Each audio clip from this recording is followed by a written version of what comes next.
श्री गुरु महाराज की जय। सभी गुरुमुख प्रेमियों से सप्रेम जय सच्चिदानंद। जब भी किसी के पाँव में कांटा चुभता है, कांटा चुभ जाए, हमारे पाँव में कांटा चुभ जाए, कहीं और कुछ इस प्रकार की चुभन हो जाए, कुछ चोट लग जाए, तो सीधे सीधे हमें ये संकेत हो जाता है पैर में पीड़ा हो रही है। हमें सीधा मालूम हो जाता है, एक पल में, एक सेकंड में, पलक झपकते ही। उसके लिए एहसास नहीं करना होता, अंदाज़ा नहीं लगाना होता कि शायद मेरे पैर में पीड़ा हो रही है, शायद कोई कांटा चुभ गया होगा, लेकिन तुरंत ये सीधे समाचार हो जाता है कि हमें ये पीड़ा हो गई है। तब हमारे सोच विचार को छेद कर कांटा आर पार निकल जाता है। विचारों को चीरते हुए वो कांटा ख्यालों को काटते हुए आर पार निकल जाता है। यानी विचार करने का, सोचने का समय ही नहीं रहता, हम सोचना चाहते ही नहीं। जब हम आनंदित मुद्रा में होते हैं तो ये सोच विचार नहीं करते कि क्या शायद मैं खुश हो रहा हूँ, आनंदित हो रहा हूँ। आनंद भी सीधा हुआ जाता है। प्रेम के भाव में जब हम होते हैं तो ये सोचते नहीं कि क्या मुझे प्रेम हो रहा है। प्रेम का भाव भी सीधे तुरंत हुआ चला जाता है।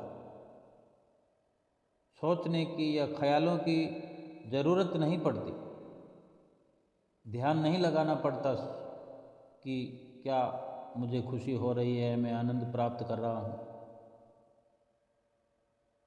और ये जानना है, ध्यान रखना है, समझना है कि जब हमारे भाव से कोई बात पकड़ लेती है, कोई बात भाव से होती है, तो वो समझो कि हमारी जड़ों से पकड़ती है। और जो विचार हैं, विचार तो पेड़ों के पत्तों की तरह होते हैं, और भाव जो है वो पेड़ के नीचे छिपी जड़ों की तरह होती है। भाव पेड़ की जड़ों में बना रहता है। हम देखते होंगे कि छोटा बच्चा जन्म लेते ही भाव में समर्थ होता है, उसके पास भाव होता है। तब वो विचार करने में समर्थ नहीं होता, विचार करना नहीं आता, उसे सोचना नहीं आता। ये विचार और सोच तो बाद में, जन्म लेने के बाद में, जब कुछ वो इस प्रकार सक्षम होता है कुछ समझने के, और फिर उसको शिक्षा दी जाती है, उसे सिखाया जाता है, समझाया जाता है, तब कहीं वो सीख पाता है। और विचारों को सीखना तो जीवन भर चला रहता है। पहले स्कूल, कॉलेज, यूनिवर्सिटी, संसार व अनुभव, ये सभी विचार करना सीखते हैं हम प्रशिक्षण केंद्रों में। लेकिन जो भाव है इंसान के अंदर, वो जन्म से अपने आप जन्म से ही साथ में आता है। जो दिल के भाव हैं, दिल के उद्गार हैं, वो जन्म से ही प्रभु परमात्मा साथ में प्रकट करते हैं। ये विचारने की बात है कि अगर हम प्रसन्न मुद्रा में छोटे बच्चे को स्पर्श करते हैं तो वो बच्चा पुलकित होकर चहक उठता है, खुशी में झूमता है। और अगर बिना प्रेम के केवल ऊपरी और उपेक्षा भरे हाथ से हम उसको छूते हैं तो वो बच्चा भी हमसे हमारे नज़दीक नहीं आना चाहता, हमसे घुलना मिलना नहीं चाहता, वो समझता है, वो हमारे पास नहीं आना चाहेगा, उसको खुशी नहीं होगी, क्योंकि अभी तक उस बच्चे में सोच विचार तो है ही नहीं, सिर्फ भाव है।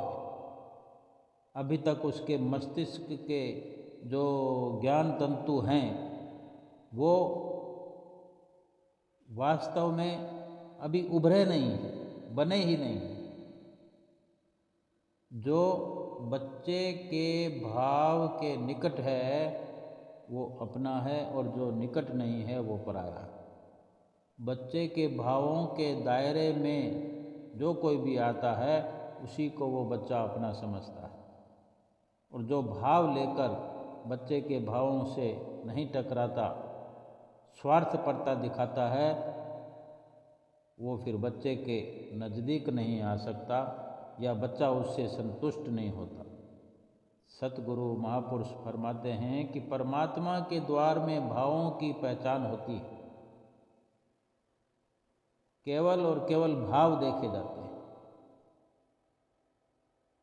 लेकिन संसार में इंसान हृदय के भाव भूलते जा रहा है, दिल की बात नहीं करते, बुद्धि के विचार प्रकट करता है हर कोई। लेकिन श्री गुरु महाराज जी, श्री सतगुरुदेव महाराज जी की प्रसन्नता को पाने के लिए हमें दिल के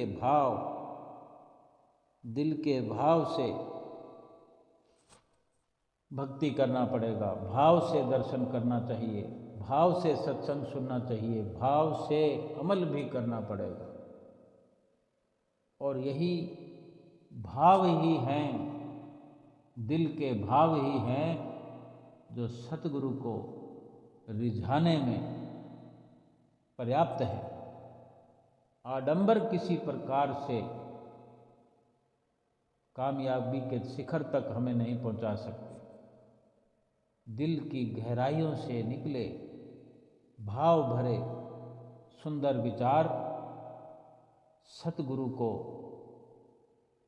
रिझाने में हमारी पूरी मदद करते हैं।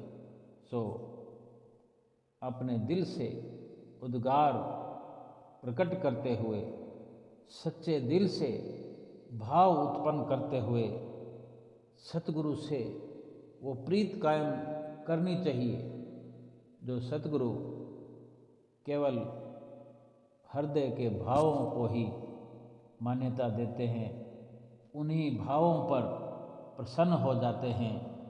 बाकी संसार में कोई ऐसी वस्तु नहीं, कोई आडंबर नहीं, कोई सामान नहीं जिसके कारण हम अपने सतगुरु को रिझा सकें और सतगुरु को पा सकें। वो केवल सच्चा हार्दिक प्रेम है, सच्चा भाव है। भगवान श्री कृष्ण अपनी सुंदर वाणी में फरमाते हैं कि रीझ जाता है फकत दिल मेरा प्रेम के एक पान पर, भाव बिना थूको नहीं गाड़ी भरे समान पर। हम क्या दे सकते हैं भगवान को, सतगुरु को क्या अर्पण कर सकते हैं हम? ऐसा क्या उपहार है हमारे पास जो हम सतगुरु को अर्पण करें, जो कि सतगुरु के पास ना हो पहले से, या जिसकी सतगुरु को प्राप्त, सतगुरु जिस उपहार को पाकर प्रसन्न हो जाएं? क्या कोई ऐसा दुनिया में पदार्थ बना हुआ है? कोई ऐसी चीज है? हम विचार करें। जबकि हम प्रभु से मांग करते रहते हैं और उन्हीं चीजों में से कुछ अर्पण करके हम प्रभु को प्राप्त करना चाहते हैं। क्या यही बहुत बड़ी भूल नहीं हमारे जीवन की? लेकिन जब जगह जगह पर, समय समय पर वाणियों में कथन है, भाव से बढ़कर कुछ भी नहीं है, निर्मलता से, मन की निर्मलता से बढ़कर कुछ नहीं है। प्रभु को कहीं से ला करके अपने अंदर नहीं बिठाना है। प्रभु स्वयं अपने आप अंदर बैठने को तैयार हैं, अंदर ही हैं। उनको केवल प्रकट होना है, यानी हमने उनको अपने अंदर प्रकट करना है, कहीं से लाकर विराजमान नहीं कराना। तो फिर क्या कारण है कि उनके होने का एहसास हमें नहीं होता? और जिस दिन उनके होने का एहसास हो जाएगा, फिर संसार का एहसास समाप्त हो जाएगा, धीरे धीरे ही सही, लेकिन संसार का अस्तित्व हमें मिटता हुआ नजर आएगा। हम जिस संसार पर मोहित हैं, जिस संसार पर कुर्बान है, जिस संसार की मान्यता हमारे अंदर बनी हुई है, वो मान्यता समाप्त होती हुई नजर आएगी। क्यों? कि जब सत्यता हमारे अंदर जागृत हो जाएगी, जब सत्य स्वरूप सतगुरु का एहसास हमारे रोम रोम में होने लगेगा, उसकी नज़दीकी का एहसास हमें होने लगेगा, तो क्षणभंगुर संसार के समान और क्षणभंगुर ये शरीर ठीक ठीक मिटता हुआ नजर आने लगेगा, मिटते हुए का एहसास होने लगेगा। क्षणभंगुर जो संसार की क्षणभंगुरता है उसकी समझ आने लगेगी। और ये तभी शुरुआत हो सकती है, और इस प्रकार से शुरुआत करनी चाहिए कि संत सतगुरु की जो शरण हमें मिली है, जो वचन उनके सुनने को मिलते हैं, पढ़ने को मिलते हैं, उन पर अमल हमने स्वयं करना है। जो सुनने को मिलता है उस पर अमली जामा हमने पहनाना है, अपनी सोच को सुंदर बनाना है, उनकी रहनुमाई में उनके आदर्शों का पालन करते हुए अपने पल पल को लगाना है। और जब ये शुरुआत हम कर देंगे तो सतगुरु की प्रसन्नता भी मिलना शुरू हो जाएगी।